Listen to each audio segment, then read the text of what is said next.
Hello everyone, welcome to a brand new video. Today we're going to be talking about Mouth Ajar by Gavin Caine.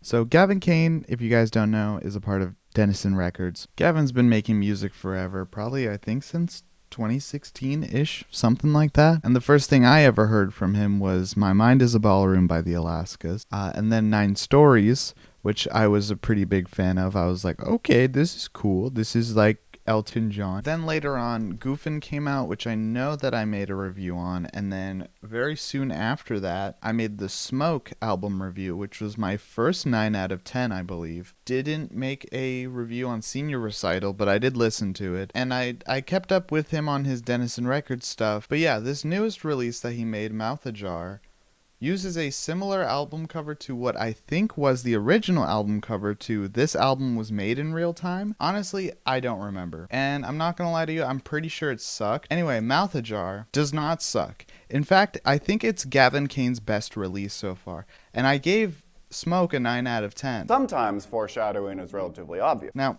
let me go over the reasons why I like it.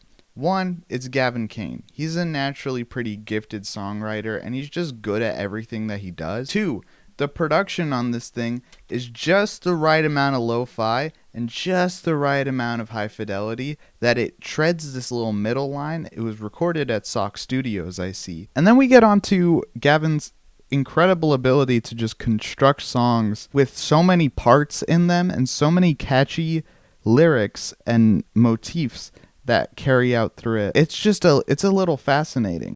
This album opens up with the intro Pieces of Mandy. Girl, ran into, yeah. Well, she looks the same, but her hair was dipped in paint, and she's wearing a new perfume. This song is so instantly catchy, it amazes me every single time I listen to it. I get so excited when it comes on, and I always think that it's a little longer, but it's not. Unfortunately, since it is 26 seconds, when you go on streaming services and listen to it, technically, I don't think you get paid if it's not 30 or more seconds. So buy the rec. Anyways, it perfectly segues into the next track, I guess.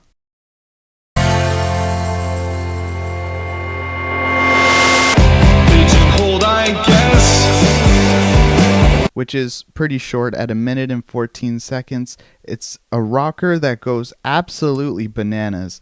It feels like every moment something new is flying at you, and Gavin finds ways to keep the track as a whole interesting by adding new sounds or by his panning and his mastering and mixing techniques that he uses. You never feel bored when you're listening to the short songs, which is good because you shouldn't feel bored. Anyways, the next track is called It Goes Both Ways, I Was Here Yesterday. If I'd only said goodbye that other night, maybe I'd have never known your face. No panicked and I'm worried that I'd fall and hit the ground, just trying to see you from a different place. It's such an amazing song. It only is 43 seconds. This track has an incredibly infectious riff and melody that keeps me playing it over and over again. It has an abrupt ending that leads right into watching other people play baseball on TV. Another short song with multiple sections that are equally great. My favorite part is the ending when it gets all slow, as well as pretty much the entire song. Without me in the crowd, we're at the food stand, 'cause I'll be staying home, chaining up to a tune, sitting without a brain, trying to work out my mind, and doing nothing at all except for watching the ball game tonight. The song New Place is a really gorgeous song with this strummed guitar talking about a new location and describing everything about it. And it's nice outside, all the cars go by on the Mass Turnpike. I think I'll ride my bike. The song ditches the drums and bass and only has acoustic guitar on it, and what sounds like iPhone recordings of Gavin walking around, which adds a good atmosphere and texture to the whole thing, because sometimes when he says something in the lyrics, more sounds will come in of the iPhone stuff. I'm just assuming that it is because I don't think Gavin's carrying around a fucking field recorder. I think he's just recording it on voice memos. Anyway, the next track is Scaredy Cat.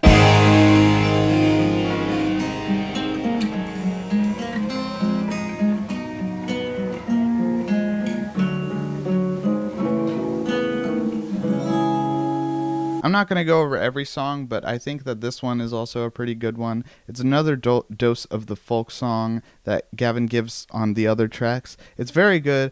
It is a little bit similar to the other ones, and that's something that it kind of flows throughout it. It's only a 20-minute album, so some of the songs are bound to kind of blend into each other, but I feel like that's not a bad thing in this case because I really enjoy it, so I'm just gonna go with it. Sandy SpongeBob and the Worm, right? Sandy SpongeBob and the Worm featuring the Worm. I feel like this is an old demo that I heard from Gavin's previous work or on another one of his side projects, and this is like the official version of it. I didn't really enjoy it then. I like it better now just because it's better recorded. Riverway, I really like the piano, and it's like do do do do do do do do do do do do do do. God damn it, that's so infectious. The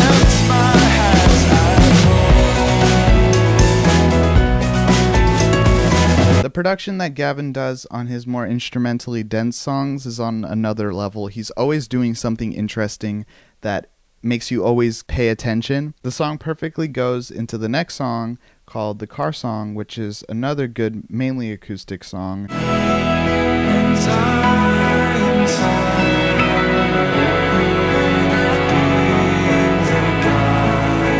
Straight Out of the Clear Blue Sky, I think is pretty good. I like the bass and the piano. I think that the main kind of chorus part of it is a little weak in my head. I like the Idiot song. She's Got Bangs is another really short one that I like. The last two tracks are pretty good and close off the album with the longest song, Mouth Ajar. Overall, this record is just really fucking good. When I listened to the first probably like 8 songs or whatever, I was like, man, is this gonna get my first 10? And I think that I could give this a pseudo 10.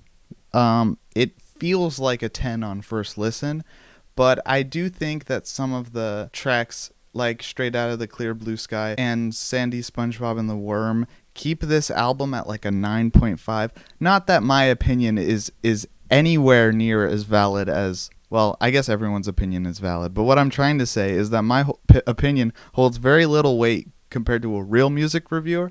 But for me, I think that this is a good 9.5 record. I've come back to this record a lot more than Smoke. I really did like Smoke, but because of how instrumentally homogenous it was, I always felt like I was kind of forgetting which of my favorite, like what was my favorite song on it.